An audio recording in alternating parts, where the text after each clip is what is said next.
friends, this is your host Vanna. Welcome to another episode of the Weekly Chakallas.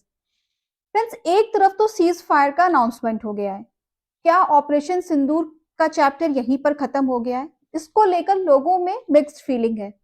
एक तरफ लोगों में गुस्सा है कि इंडिया को ये एक्सेप्ट नहीं करना था और पाकिस्तान को अभी 1-2 हफ्ते और ठोकना था। दूसरी तरफ ये है लोगों में कि क्या ये शायद पॉलिटिकल मूव भी हो सकता है।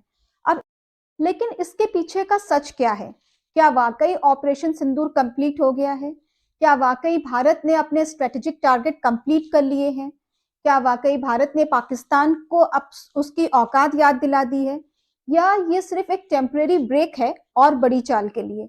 तो चलिए इस एपिसोड में इस पर बात करते हैं, फैक्ट्स के साथ, इमोशंस को समझते हुए और ग्राउंड रियलिटी को एनालिसिस करते हुए। तो सीज फायर को लेकर लोगों में बड़ा जो है अलग अलग मिक्स्ड फीलिंग्स है कि कुछ लोग कह रहे हैं कि नहीं, पाकिस्तान को ठोकना था, अभी और चुप नहीं बैठना था, बॉर्डर पे अभी तो सारा जो शांति हो गई है। प्लस कुछ कह रहे हैं कि पॉलिटिकल मूव भी हो सकता है गवर्नमेंट की तरफ से, मोदी की तरफ से, और ये अभी शांति नहीं है, हो सकता है कि इसके पीछे कुछ अभी बड़ी चाल हो।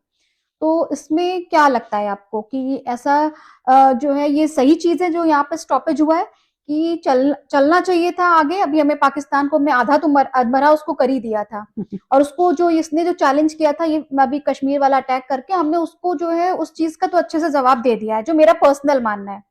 अब इसको लंबा खींचकर इससे क्या फायदा मिलता है, या वाकई हमें अभी उसमें जो है और अटैक करने चाहिए थे? देखिए, मुझे ऐसा लगता है कि इसमें कहीं से 3-4 मुख्य कारण हो सकते हैं कि जिसकी वजह से ऐसा ये सीज फायर का अनाउंसमेंट हुआ है। पहला चीज कि इंडिया का कभी भी ये ऑब्जेक्टिव नहीं था कि फुल फ्लेजेड वॉर में जाए पाकिस्तान के साथ। तो इंडिया एक जो है कंट्रोल्ड प्रिसाइज एक्शन लेना था इंडिया को, कि पाकिस्तान को एक स्ट्रॉन्ग मैसेज भी जाए और जो लोग पीछे से पाकिस्तान को सपोर्ट कर रहे हैं उनको भी वो स्ट्रॉन्ग मैसेज जाए, जिसमें खासकर चाइना या जो है टर्की है, या हो सकता है पीछे से अमेरिका भी हो इसमें इन्वॉल्व, जो कि हो गई होगा। तो इन सबको एक स्ट्रॉन्ग मैसेज भेजना था, जो कि इंडिया ने एक सक्सेसफुली अचीव कर लिया इस चीज को। अब जैसे अगर देखा जाए कि इंडिया ने उनके 11 एयर बेसेस को अच्छा खासा नुकसान पहुंचा दिया, प्लस इंडिया एट विल कहीं पे भी स्ट्राइक कर पा रहा था जहां पे उसकी मर्जी थी। पाकिस्तान का डिफेंस सिस्टम एकदम जीरो था, और ऐसा नहीं कि पाकिस्तान का खुद का वो बनाया हुआ डिफेंस सिस्टम होगा, उसमें पीछे से अमेरिकन टेक्नोलॉजी, चाइनीज, उसके जो भी उनको इक्विपमेंट्स वगैरह मिले होंगे, वो सबकी एकदम बिल्कुल मटिया पलीत कर दी, कि सबकी धज्जियां उड़ा दी। और इसके उलट अगर देखा जाए कि पाकिस्तान का अपना खुद का तो बनाया हुआ कुछ था नहीं, उन्होंने जो है चाइनीज मिसाइल मारी, या उन्होंने अपने जो फाइटर जेट्स भी लगाए, ये सारा चीजें जो अमेरिका से भी मिला होगा रिसोर्सेस, हाँ टर्किश ड्रोन भी उन्होंने लगाए। तो ये सारा चीजें इंडिया में कोई भी जो है एक मतलब कि डिस्ट्रॉय वाला कोई चीज नहीं कर पाया, कोई उसका बिल्कुल मतलब भी इम्पैक्ट नहीं था। इंडिया ने सारी चीजें रोक ली। इनफैक्ट बहुत सारे लोग बोल रहे कि S-400 का इंडिया ने यूज करके इसको सक्सेसफुली डिफेंड किया है।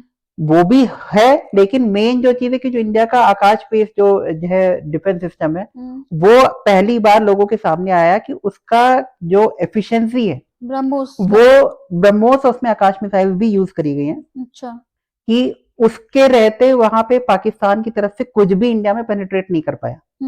और ये इसका जो सक्सेस रेट है वो अपने आप में बहुत ही सरप्राइजिंग था सबके लिए, कि अगर आप जैसे ऐसा माना जाता है कि जो इजराइल का आयरन डोम है बहुत ही इफेक्टिव है, लेकिन वो भी उसको बोलते हैं उसका सक्सेस रेट 90% के आसपास है, लेकिन इंडिया में समझिए ऑलमोस्ट 100% था कि कुछ भी वहां से इंडिया में पेनिट्रेट नहीं कर पाया।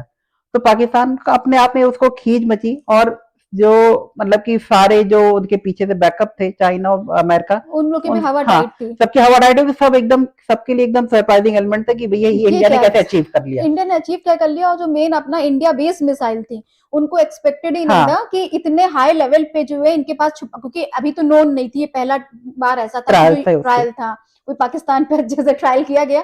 तो ये शायद पीछे से भी सभी डरे हुए थे कि भाई कर क्या रहे हैं ये लोग इंडिया वाले। और दूसरा ये भी था कि इंडिया कभी भी पाकिस्तान को एक चैलेंजर के तौर पे नहीं देखता। इंडिया के लिए मतलब जब चाहे पाकिस्तान को कुचला जा सकता है। इंडिया के लिए मेन जो वरीसम वाली चीज है वो चाइना है। तो इंडिया के लिए ये बिल्कुल भी बेनिफिशियल नहीं है कि वो अननेसेसरली एक्सटेंडेड जो है डिस्प्यूट में या फाइट में लगा रहे, अपने रिसोर्सेज बर्बाद करे, और वो सारी चीजें एक लाइमलाइट में भी आ जाए। तो वो चाइना के रिस्पेक्ट में अगर उसकी सारी तैयारी है, तो पाकिस्तान पे अपने रिसोर्स वेस्ट करने का कोई भी लॉजिक नहीं है। अच्छा, जैसे यहाँ पर अभी ये कह रहे थे ना, पाकिस्तान एक न्यूक्लियर देश है और जो है मार देगा जैसे ही भारत अटैक करेगा, बड़ा धमकी आ रहे थे। तो अभी तो सुनने में आया, फिलहाल ऑफिशियली किसी ने एक्सेप्ट नहीं किया, और पाकिस्तान वाले तो कह रहे हैं नहीं जी, नहीं जी, हमारे यहाँ तो कुछ ऐसा हुआ नहीं, लेकिन इनकी किराना वैलीज करके, हिल्स करके, कराना हिल्स था। हाँ, तो वहां और पर ऐसा पता चला है कि वो उन्होंने वहां पे उनके न्यूक्लियर वेपन्स थे, और वो क्या कहते हैं उसको, कमांड कमांड सेंटर, सेंटर था, और बंकर्स अंडरग्राउंड बना रखे थे जो चाइनीज की हेल्प से, वहां पर जाके शायद कुछ रेंज पे उन्होंने 10 देखिए किलोमीटर की रेंज उसमें पे। ये हमेशा से चाइना जो है पाकिस्तान सॉरी हमेशा से ब्लफ करता रहता है कि भाई या हम वैसे अटैक करते रहेंगे, अगर हम हारने लगेंगे तो हम न्यूक्लियर और वो वेपन यूज धमकी कर आने लेंगे। वाली चीज, भाई तो तुमको उस औकात ब्लफ दिखा को दी। भी इंडिया ने एकदम बिल्कुल खत्म कर दिया कि भाई अगर तुम वैसा भी करने की सोच रहे हो तो हम्म। हमने तुम्हारे न्यूक्लियर साइट उसके 10 किलोमीटर की रेंज में हिट किया। हम्म। अगर हम चाहते तो वो एक्चुअल साइट पे भी हिट कर और सकते हैं। शायद वो जो उसका भी जो कहते हैं कि रसायन या कुछ भी निकलता तो इंडिया को इतना इफेक्टिव नहीं होता, इनफैक्ट शायद जो बॉर्डर पे उधर ईरान, इराक और पाकिस्तान, सॉरी, अफगानिस्तान, ये देशों को ज्यादा, तो उधर भी हवा टाइट है तो देखिए कि हर तरफ से इंडिया ने ये एक तरीके से मैसेज दे सब दिया है पूरी कि भाई कंट्री को, वर्ल्ड तुम को दे मिसाइल दिया है। मारोगे तो हम मिसाइल भी रोक लेंगे, ड्रोन भेजोगे हम ड्रोन को भी हिट कर लेंगे, हम्म। और जो है इनफैक्ट हम तुम्हारे अंदर जहां चाहे वहां मार सकते हैं एट विल, तुम हाँ, रोक नहीं तो सकते। ये अभी मैं सुना है कि अमेरिकन कुछ ये टेस्ट करने आए कि कुछ वहां पर जो है न्यूक्लियर साइट्स पे इनके। तो जब जो है मिसाइल वहां पे विद इन 10 किलोमीटर रेंज में हिट हुआ तो सबके कान खड़े हो गए होंगे इंक्लूडिंग अमेरिका, हम्म। कि भाई पहले तो ये देखना, क्योंकि वहां पे ऐसा बोल रहे हैं कि लगातार वहां पे अर्थक्वेक जैसा फील हो रहा है। हाँ, तो वो दूसरा आया हाँ, है और फील क्या, हाँ भाई 4.2 तो समथिंग की रेडियस वही पे। मतलब कि शायद ये स्पेकुलेशन होगा कि हाँ ऐसा तो नहीं कि न्यूक्लियर से रिलेटेड इसमें यहाँ पे अच्छा। कुछ है। हाँ। तो उसको इन्वेस्टिगेट करने के लिए भी सीज फायर चाहिए था अमेरिका को, हम्म। कि भाई अगर वॉर चल रही है और इंडिया हिट कर रहा है लगातार, हम्म। तो वो आके उसको चेक नहीं कर सकते। हम्म। तो उसको चेक करने के लिए भी उनको रोकना जरूरी था। हम्म। और इंडिया के लिए भी एक बेनिफिशियल सिचुएशन है, क्योंकि हम्म। भाई ठीक है हमको जो अचीव करना था, जो मैसेज देना तो हमने दे दिया, पाकिस्तान को भी औकात दिखा दी, और हाँ, अमेरिका और चाइना भी अरे कुछ कर पूरे नहीं सकते। शायद पूरे वर्ल्ड को दिखा दी कि इंडिया इतना सक्षम था कि ना, चाइनीज और अमेरिकन, भाई जो मेन अभी जो मेन नेशंस हैं, उनकी जो है लगी पड़ी हुई है कि इतना ज्यादा पावरफुल मिसाइल्स और पावरफुल जो आर्मी सिस्टम है, डिफेंस सिस्टम हमारा, वो इतना ज्यादा निकल कर कैसे आए, क्योंकि अभी इतनी नौबत नहीं आई थी अभी थोड़े साल, कुछ सालों से। प्लस यहाँ पर एक चीज और निकल कर आती है कि जैसे कुछ लोग कह रहे हैं कि ये वॉर चलनी चाहिए थी और मारना चाहिए था, ठोकना चाहिए था, तो इसको थोड़ा हम क्लियर करते हैं कि वॉर ही सारा सोल्यूशन नहीं होता है। इंडिया का जो मेन आप कह रहे हो जैसे टारगेट अचीव हो गया कि भाई उनको, हमें औकात दिखानी थी और हमें उनको एक मैसेज, स्ट्रॉन्ग मैसेज देना था कि भाई देखो, अगर अब कोई भी ऐसी एक्टिविटीज हुई या कुछ ऐसा करोगे तो तुमको हम घर में घुस के मारेंगे, फिर ये बॉर्डर क्रॉस करना और ये करना जो पॉलिसी है वो पेपर हम डस्टबिन में फाड़कर, हमारे लिए वो वेस्ट है, तो हम देखिए मारेंगे। एक तो इसको ये इंडियन गवर्नमेंट को अच्छे से समझ में आ रहा था कि इसके पीछे पूरा पूरा चाइना का हाथ है। हम्म। उसने पाकिस्तान को उकसाया, क्योंकि जो टैरिफ वॉर और जो सारी चीजें हाँ। चल रही है उसकी वजह से बहुत सारी कंपनीज चाइना से हम्म। अपना सेटअप लेके इंडिया आने वाले थे, हम्म। इन्वेस्टमेंट हो रहा था, तो वो चाइना उस चीज को रोकने की या इम्पैक्ट करने की कोशिश कर रहा है। हम्म। तो उसने पाकिस्तान को बढ़ा दिया। अब अगर यही वॉर मान ली कि ज्यादा दिन लंबा चल खिंचता, हम्म। तो उससे क्या होता है, इंडिया के अपने रिसोर्स वेस्ट होते, सारा हम्म। फोकस वहां पे रहता, हम्म। प्लस ये कि जो भी इन्वेस्टमेंट आने वाला है या जो भी सेटअप है तो वो सारी कंपनीज या थोड़ा सारी डरते। कंट्री हाँ। रुक जाते, डर जाते, या अपने प्लान में कुछ चेंजेस कर लेते, या हो सकता कि थोड़ा ही इंडिया लाते बाकी चाइना में रहने देते। वो तो इंस्टेबिलिटी वाला हाँ, चीज लाने की कोशिश करे, तो वो गवर्नमेंट ने स्ट्रेटेजिकली तो एक उसका भी अच्छा एक मूव लिया है यहाँ पर। तो अब एक मैसेज भी दे दिया, प्लस हम्म। ये कि हमने बहुत ज्यादा लंबा खींचा भी नहीं, और हम्म। सबसे बड़ी बात कि जो भी सीज फायर का जो बातें निकल के आ रही है हम्म। उसमें इंडिया ने ये पॉइंट ऐड किया है कि अगर आप कोई भी एक्ट होता है हमारी तरफ, हाँ। जो कि होगा, ऐसा नहीं कि ये हाँ। सारी चीजें रुक जाएंगी, लेकिन अगर ऐसा कोई भी होता है तो फिर इंडियन गवर्नमेंट या इंडियन आर्मी किसी को बताने या किसी का परमिशन लेने की जरूरत नहीं है, वो जाके अपना डायरेक्ट एट विल हिट कर सकते हैं। मतलब वो फिर एक वॉर ही माना जाएगा। हाँ, और ये इन्होंने बोल भी दिया, आज शायद मोदी का जो है प्रेस कॉन्फ्रेंस था अभी लाइव सुन रही थी, तो उसमें उन्होंने बोला कि ये ऑपरेशन सिंदूर हमारी नीति हो गई है, अब जैसे ही कोई टेररिस्ट अटैक होगा तो ये फिर से एक्टिवेट हो जाएगा, तो तो ये आप अब ये मत समझना कि खत्म हो गया है, ये जो है अभी भी ऑन गोइंग है। तो तो ये एक तरीके से जो इजराइल वाला जो एक स्ट्रेटजी है वो इंडिया ने अपनाई है कि भाई अब ठीक है हम तुमको लगातार मारते रहेंगे, और तुम अगर कोई भी बदमाशी करोगे तो तुम चाहे जो भी चीज लेकर आओ हम इस चीज को निगेट भी कर लेंगे, और उसको डिस्ट्रॉय करके अपनी तरफ से तुमको हार्शेस्ट पनिशमेंट देंगे। और ये एक बहुत अच्छी बात इंडिया के लिए इस वॉर से एक निकल कर आई कि जो ये ब्रह्मोस वाले जो मिसाइल्स थे, ये जो है 17 कंट्रीज लिस्ट में है इसको जो है खरीदने के लिए। तो और वो एक बहुत बड़ा अचीवमेंट है हमारे लिए। जो ये सीज फायर हुआ है इसमें भी इंडिया के फेवर में था और हमारे सारे जो है इसका फायदा उठा सकती थी इंडियन गवर्नमेंट। जैसे कि कुछ चीजें पॉइंट्स थे जो मुझे भी सही लगे कि सबसे पहली बात तो है कि जितना भी पाकिस्तान बैकअप ये जो फेवर करती है टेररिस्ट एक्टिविटीज का, जितने भी इनके इंफ्रास्ट्रक्चर है, इसको शायद ये बोल सकती थी कि आप बैकअप देना तुरंत इमिडिएटली बंद करिए, उसके इंफ्रास्ट्रक्चर डिसमेंटल करिए और इसका जो है प्रूफ दीजिए हमको, ये हो सकता था। सेकंड, जो एक बहुत सारे वांटेड टेररिस्ट हैं अभी भी, जो अभी पाकिस्तान ने हैंड ओवर नहीं करे इंडिया को, और सबको पता है कि उनके पास है, उनको पता है, छुपा के रखे हैं।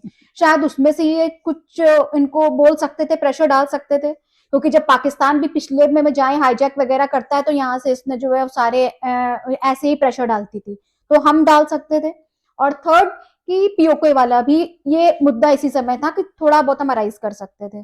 तो आपको क्या लगता है कि कुछ जल्दबाजी हो गई है वाकई में सीज फायर की? हम अपने ये टर्म्स रख सकते थे जितना हमने उसको अपने घुटनों पे ला दिया था। देखिए ये तो एक है कि हाँ ये अचानक से हुआ, क्योंकि ये प्लान बिल्कुल भी नहीं लग रहा था सीज फायर। और मुझे लगता है कि इसका कारण वही है कि जो न्यूक्लियर रेडिएशन को चेक करने के लिए अमेरिका को टाइम चाहिए था तुरंत। इस पे इंडियन गवर्नमेंट ने भी कोई अपोज नहीं किया। हाँ, ये ट्रम्प ने ये पीछे से बदमाशी एक तरीके से कर दी कि हाँ उन्होंने आके बिल्कुल उस पे ट्विटर पे अनाउंस कर दिया कि हाँ भाई दोनों हम लोग पार्टी से बात कर लिए, दोनों लोग मान गए। लेकिन अब जो आप बाकी बातें कह रहे हो कि जो उसमें सीज फायर में ऐड कराना चाहिए था कॉन्ट्रैक्ट में या एग्रीमेंट में, तो आप अगर उसको एनालाइज करो कि भाई अगर आप जो है कह रहे हो कि टेररिस्ट जो भी स्पॉट्स हैं, जो भी इंफ्रास्ट्रक्चर, उसको खत्म करो, तो वो पाकिस्तान कभी नहीं करेगा। जब तक Pakistan as a country exist करता है वो कभी नहीं करे, क्योंकि ये उसका एक तरीके से बिजनेस है और रेवेन्यू जनरेट करने का तरीका है। दूसरा ये कि जो आप कह रहे हो कि टेररिस्ट को मारने की बात है या उनको हैंड ओवर करो, जो भी जो मतलब कि कुख्यात लोग है, वांटेड है, तो अब इंडिया अब उस मोड में नहीं जाता कि तुम इनको हमारे हवाले करो। अब इंडिया को जो मारना होता है वहां पे अज्ञात जो लोग जाके उनको मार लाते, तो उसमें कोई ऐसी जरूरत नहीं कि हम पाकिस्तान से कहेंगे तब हमको मिलेगा। इंडिया को मारना हो जाके मार देगा। फिर यहाँ पे बात आती है कि पीओके वाली बात। अब देखिए पीओके ऐसा नहीं कि बहुत छोटा सा हिस्सा है कि इंडिया उसको ले लेगा तुरंत। उसको करने के लिए पूरा प्लान चाहिए होगा, और प्लस वो पाकिस्तान इतनी आसानी से छोड़ेगा नहीं। पाकिस्तान अभी उस स्टेट ऑफ माइंड में कि हाँ भाई ठीक है हमारी बात मानो वरना हम नस काट लेंगे।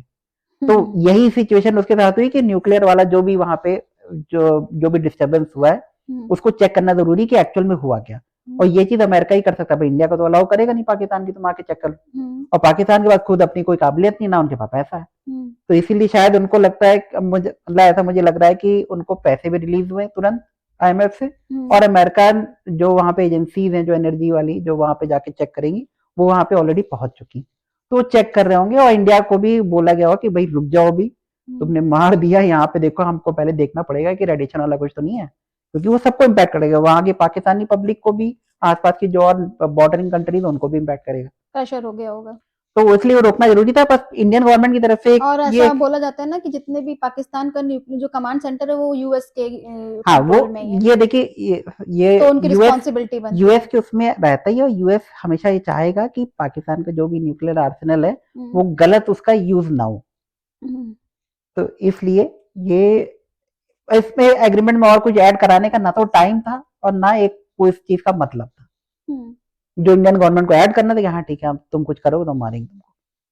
लास्ट में एक क्वेश्चन है कि जो ये ट्रम्प ने सीज फायर के मैटर में सबसे पहले आकर ट्वीट कर दिया, किसी को मौका ही नहीं दिया बिल्कुल ट्विटर पे कि दोनों कंट्रीज को मेरी बात हो गई है और इमीडिएट जो है ये स्टॉपेज हो गया और सीज फायर हो गया, और पूरा जितना भी अपना क्रेडिट था खुद ले गया।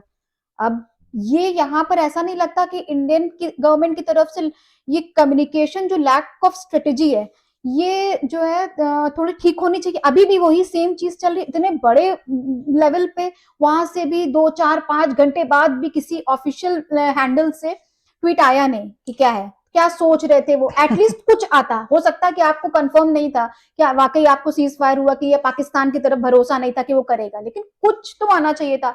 वो ट्वीट पे ट्वीट, 2 ट्वीट आ गए थे उतनी देर में ट्रम्प का, वो ऑफिशियली उसके हैंडल से आए थे, वो बोल रहा है, और हर जगह सब जगह स्पेकुलेशन हो रहे थे कि पता नहीं है सच है कि नहीं है कि नहीं है कि नहीं है। लेकिन कितनी देर बाद ये क्लियर हुआ है। जयशंकर जी का बाद में ट्वीट आया कि ये मतलब स्टॉपेज उन्होंने वर्ड यूज किया, सीज फायर नहीं भी किया, लेकिन वो बहुत देर बाद आया था। तो ये लैक ऑफ कम्युनिकेशन अभी भी चल रहा है इनकी तरफ से। देखिए ये एक बीजेपी जो एज अ पार्टी और इंडियन गवर्नमेंट हमेशा से इस चीज पे तो लैक करते हैं कि जो नैरेटिव वाला जो चीज वॉर रहता है, इंफॉर्मेशन के पर्सपेक्टिव से, उसमें हमेशा ये लोग जो है पीछे रह जाते हैं। तो अब अगर देखा जाए कि जब वो सीज फायर अनाउंस हुआ तो सारे लोग जो खासकर जो इंडियंस थे वो एकदम सकते में थे कि ये कैसे हो गया, हम कि खुद भाई पर्सनल थे कि यार हम ये लोग को सबको लग रहा था कि इंडिया जीत रही है और जीतते हुए ऐसे क्या हो गया। तो बहुत सारे लोगों ने ये भी स्टार्ट करना सोच दिया कि जय ऐसा तो नहीं कि इंडिया को एक्चुअल में नुकसान हो रहा है, इंडिया हार रही है ऐसी सिचुएशन में, आएगा इसलिए ही। इंडिया ने एग्री हाँ, कर लिया। और कितना ट्रोलिंग हो गई भाई उतनी देर में, आप कैसे मतलब ये सारा चीजें होने देते लेकिन हैं। लेकिन एक ये भी बात निकल, अगर आप वैसे ठंडे दिमाग से सोचिए कि भाई ट्रम्प से इसका कोई लेना देना नहीं था डायरेक्टली, उसने बात करी, उसने अनाउंस कर दिया। अब इंडिया के पास उस अनाउंसमेंट के बाद क्या ऑप्शन थे, या तो वो डिनाई करते कि नहीं भैया सीजफायर है ही नहीं, घुसो, और या तो वो एक अपना पूरा एनालिसिस करके एक प्रॉपर एक ऑफिशियल टाइप का रिस्पॉन्स देते। और ये क्योंकि वॉर सिचुएशन है तो यहाँ पे ऐसा नहीं होगा कि इंडियन गवर्नमेंट या इंडियन आर्मी को बिना कुछ सोचे समझे जाके, वो कोई ब्रेकिंग न्यूज वाला सिस्टम नहीं है न्यूज चैनल की तरीके से कि कुछ भी हो जाए बस सबसे पहले आके चिल्लाने लगेंगे, कुछ भी क्लेम कर देंगे।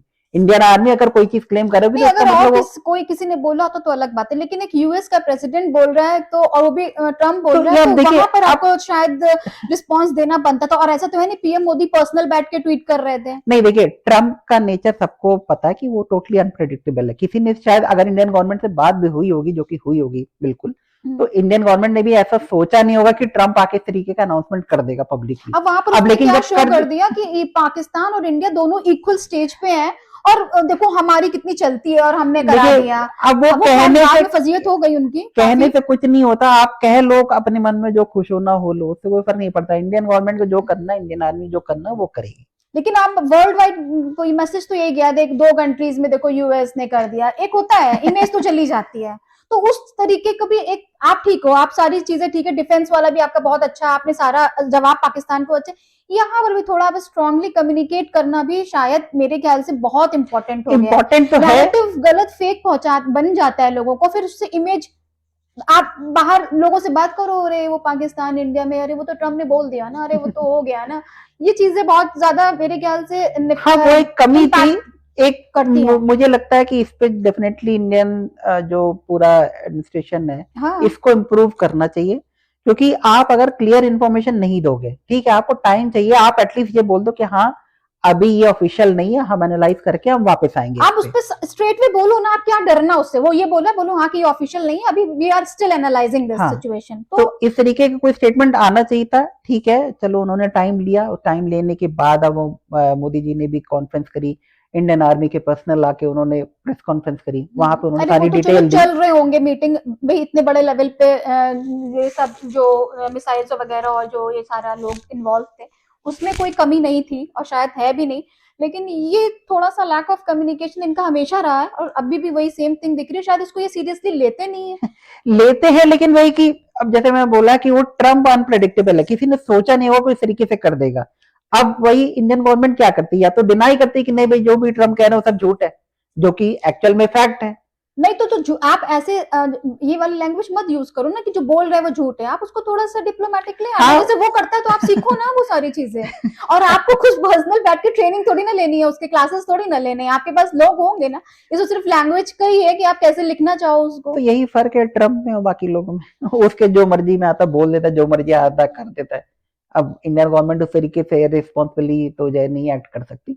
हाँ ठीक है, नेक्स्ट टाइम एक उसके लिए एक लेसन लर्न है कि अब कोई भी डिस्प्यूट होगा। नेक्स्ट टाइम लेसन, लेकिन यहाँ पर ये लैक है, मुझे तो लगता है यहाँ पर ये बहुत बड़ी हाँ चीज है, मैं भी उस चीज को एग्री कर रहा क्योंकि हूँ। एक क्लियर इन्फॉर्मेशन राइट टाइम पे आनी चाहिए थी, जो कि नहीं आई। हाँ, अब आगे होपफुली कि नेक्स्ट टाइम ऐसी कोई सिचुएशन होगी तो इंडियन गवर्नमेंट इस चीज का ध्यान रखेगी, ऐसा हम सोच सकते हैं। आप किसी मीडिया हैंडल को बोल दो जो आपका ट्रस्टेड है, एएनआई है आपका, आप उसको बोल दो। अब आपके पीछे से कोई फेक न्यूज चला के चला जाता है और फिर आप बाद में उसको साफ करते रहते हो, वो चीज सही नहीं है। तो इस पे ये लोग हमेशा से लैग करते हैं, और जिसमें ऐसा कोई इम्प्रूवमेंट दिख नहीं रहा है, और होपफुली कि आगे फ्यूचर में ऐसा नहीं होगा, ऐसा सोच सकते हैं। बहरहाल जो इंडियन गवर्नमेंट आर्मी ने किया, इंडियन गवर्नमेंट ने किया, जो अचीव किया, वो अपने आप में बहुत ही काबिल तारीफ है। हाँ, और we are really proud of Indian army. Yes. तो फ्रेंड्स, इस एनालिसिस से शायद ये पता चलता है कि जो ये सीज फायर के पीछे रीजन था, ये किसी भी तरीके का कॉम्प्रोमाइज नहीं था।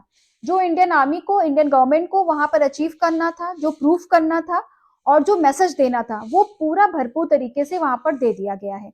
प्लस इंडियन गवर्नमेंट कभी नहीं चाहती थी कि ये वॉर एक्सटेंड हो, बिकॉज ये इकोनॉमिक पर्सपेक्टिव से बिल्कुल भी ठीक आइडिया नहीं था। हमारे इंडियन डिफेंस फोर्सेस ने बहुत ही काबिले तारीफ काम किया है, we are proud of that. और अब देखते हैं आगे इसमें और क्या क्या डेवलपमेंट्स होते हैं। तो फ्रेंड्स, अगर आपको ये वीडियो पसंद आया हो तो लाइक, शेयर और सब्सक्राइब करना ना भूलें। जब तक के लिए नमस्कार।